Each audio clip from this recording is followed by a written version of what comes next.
As the listing agent, what I like to see on a contract in a multiple offer situation. So first, it's not always the highest price. There's other terms on the contract that interest me and the seller. And one of those is the option period, which is inspection period here in the state of Texas. I like to see 5 days on that, 7 at the most, if we've got a holiday in there. But I want to see the fee higher on that. So I like to see at least $250 up to $500 on the fee for your option period. And then also earnest money. If you're in multiple offer situation, I recommend going higher than the 1%, say 2% on there as well. That is refundable if you back out during your option period anyway.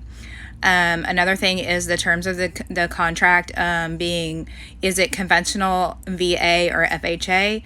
I prefer to see conventional or VA. I really love a VA product.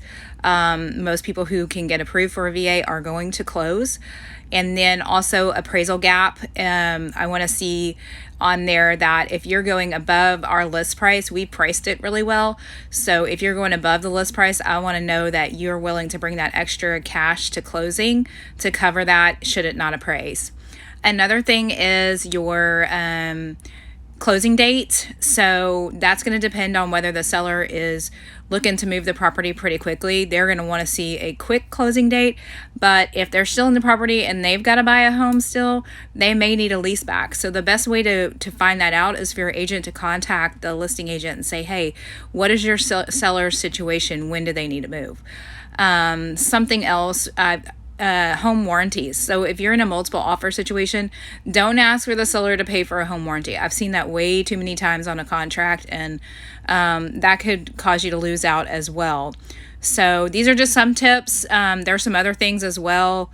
If you're asking for repairs on the contract, and things like that. So also another tip that I like is when the lender contacts me. So your lender who wrote the pre-approval letter just calling to say, hey, I'm Mr. Smith's loan officer. He's a great buyer. We've looked at credit. We've looked at income.